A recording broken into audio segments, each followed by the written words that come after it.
विद्यार्थी मित्रांनो, सह्याद्री ट्युटोरियल्स मध्ये तुमचं स्वागत आहे.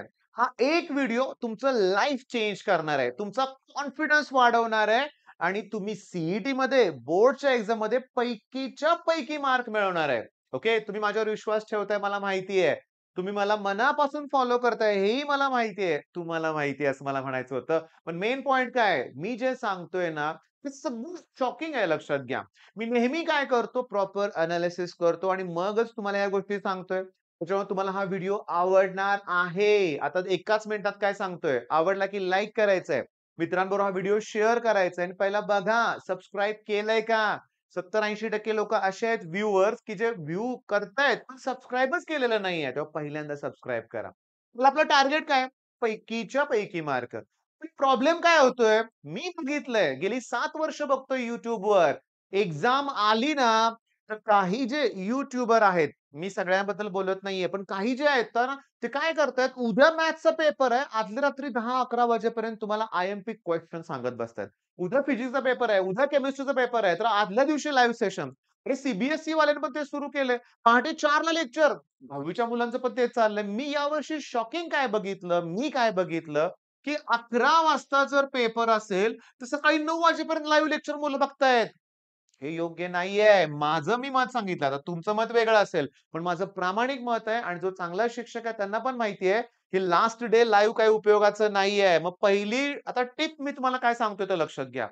त्याच्या अगोदर एक पेपर एनालिसिस करूया का आपण? पेपर टॉपिक कुठला घ्यायचा? इंटिग्रेशनच घेऊया आपण. मग इंटिग्रेशन टॉपिकमध्ये 2025 चा पेपर काढून बघायचा आणि ही ही एम-सी-क्यू पेपरमध्ये आलेला आहे. प्रश्न आहे integration of x raise to x 1 plus log x dx. आपल्या लाईव्ह मध्ये घेतलेला प्रश्न आहे. आपण लाईव्ह सेशनचे घेतलं ना 13 सेशन त्यातलाच प्रश्न आहे लक्षात घ्या. ॲज इट इज पुस्तकातली 13वी एम-सी-क्यू आहे. पहिला प्रश्न. ओके.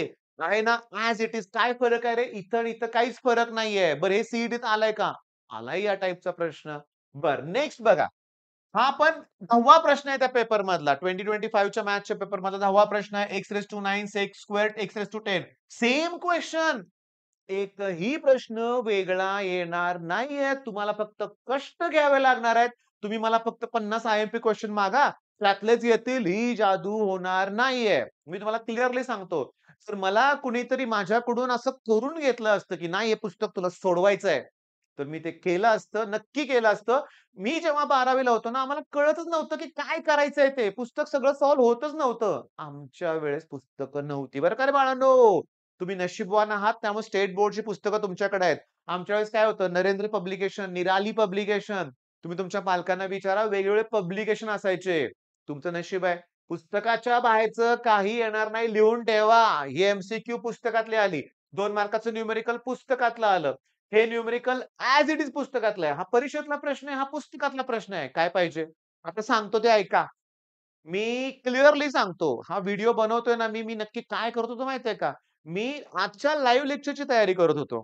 रोज रात्री 9:30 वाजता 9:30 वाजल्यापासून जास्तीत जास्त जास्तीत जास्त 11 बरं का. तरी पावणे 11, 10:30लाच आमचं कधीतरी सेशन तास, दीड तास. पण याच्यात मध्ये मी हे आज प्रॉब्लेम एक्सप्लेन एक्सप्लेन करणार आहे. हे घेणार आहे. हा प्रॉब्लेम घेणार आहे. हा प्रॉब्लेम घेणार आहे. बघा ना 4 मार्काला हा प्रश्न आलाय. हा प्रश्न आलाय.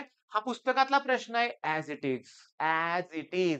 माझं टार्गेट एकच आहे, की मला पुस्तक सोडवायचं आहे चांगल्या रीतीनं. आपल्या इंटिग्रेशनच्या लाईव्हमध्ये आम्ही प्रूव्ह करून दाखवलंय पुस्तकातले प्रॉब्लेम ॲज इट इज. बोर्डच्या सीईटीच्या एक्झाममध्ये आलेत.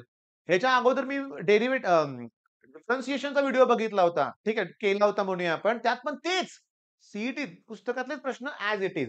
मी तुम्हाला सांगतो. आता मी हा दुसरा पेपर घेतलाय. मग आजचं आमचं टार्गेट काय? आजचं आमचं टार्गेट आहे पेपर सॉल्व्ह करणं. लॉग एक्स मला अजून आठवतंय. मला अजून आठवतंय.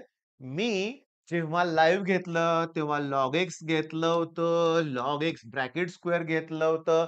एक्स लॉग एक्स घेतलं होतं. एक अख्खा टाईम एक लेक्चरच मी लॉगवर दिलं होतं. कारण लॉगचं इंटिग्रेशनसाठी डॉट वन बाय पार्ट्स असतं. लाईव्ह आमचे सेशन नाही बघितले? बघा. वेळ काढून बघा. तुम्हाला वेळ काढायचाच आहे. हे बघा हे प्रूफ आहे. ओके. हे प्रूफ आलंय परीक्षेत आणि हे सगळे प्रूफ मी घेतलेले आहेत. पण मी आज काय करणार आहे? क्वेशन बघा. हा परीक्षेत आलेला आहे 4 मार्काला आणि हा इकडे आहे. पार्शल फ्रॅक्शन आहे ते. Partial fraction. मग ही स्लाइड्स अजून मी पुढे बनवतच जाणार आहे. पण हे जेव्हा मी क्वेशन सिलेक्ट केले ना, तेव्हा माझ्या लक्षात आलं, की तुम्हाला हे सांगितलं पाहिजे, तुम्ही फक्त टेक्स्टबुक माइंड लावून करा. प्रत्येक टॉपिक डिफरन्शिएशन असू दे, इंटिग्रेशन असू दे, कुठलाही टॉपिक असू दे, पुस्तकातले प्रश्नच येणार बोर्डच्या एक्झाममध्ये हे तर फिक्स आहे. 100% येणार पुस्तकातले प्रश्न आणि आपल्याला सीईटी मध्ये त्यातले 80 ते 90% प्रश्न हे पुस्तकातले आहेत. 10 क्वेशन्स हे जेईई मधले ॲज इट इज असतील म्हणूया आपण. पण जेव्हा तुम्ही हे प्रश्न कराल, तेव्हा तुम्हाला का नाही जमणार ते? जमणारच, जमणारच. कॉन्फिडन्स इतका वाढलाय ना, तुम्हाला सांगतो संडे टेस्टला तुमचा रिस्पॉन्स खूप छान मिळतोय. खूप छान मिळतोय. मग या संडेला आहे मॅट्रिक्स. बघा टेस्ट कुठल्या आहेत? मॅट्रिक्स, त्याच्यानंतर लॉजिक, त्याच्यानंतर डिफरन्शिएशन आणि त्याच्यानंतर इंटिग्रेशन. जेव्हा मी डिफरन्शिएशनचे ना आपण 7 व्हिडिओ प्रोव्हाईड केलेत क्रॅश कोर्सवरती शोधा. त्यात इंटिग्रेशन ऑफ तुम्हाला सांगतो डिफरन्शिएशन बरं का. लॉग एक्सचं nth ऑर्डर डेरिव्हेटिव्ह. गंमत सांगू का? 2025 च्या क्वेशनमध्ये बोर्डच्या एक्झाममध्ये डेरिव्हेटिव्हचा तो प्रश्न आहे. लॉग एक्सचं nth ऑर्डर डेरिव्हेटिव्ह काढा आणि सीईटीत पण तोच आलाय लक्षात घ्या. Okay, same as it is. मग एवढे क्वेशन्स आम्ही एवढे व्हिडिओ घेतलेत ना, विचारूच नका. आणि जसं मी लाईव्ह घेतोय ना, तुमचं ॲप डाउनलोडिंगचं पण माझं प्रमाण वाढलंय. तुमचा रिस्पॉन्स मिळतोय बरं का, लक्षात घ्या. मग आजचं लाईव्ह पण अटेंड करा. क्वेशन्स ह्याच्या पुढे जायचंय मला लक्षात घ्या. याच्या पुढे जायचंय. तुम्हाला टाइप कसे ओळखायचे हे आज शिकवायचे आहे लक्षात घ्या. मग मी आजच्या लाईव्हला तुमची वाट बघतोय. फक्त तुम्ही कमेंटमध्ये त्यावेळेस पण सांगा, आज पण कमेंट करून सांगा लाईव्हला तुम्ही जॉइन होणारच म्हणून. हे बघा, गणपतीचं विसर्जन करायचं आहे. ओके. ते झाल्यानंतर पुन्हा मला लाईव्ह लेक्चर घ्यायचंय. माझी धडपड थांबणार नाही. पण करायचंय तुम्हाला. तुम्हाला करून दाखवायचंय आणि तुम्ही करून दाखवणार मला माहिती आहे. All the best.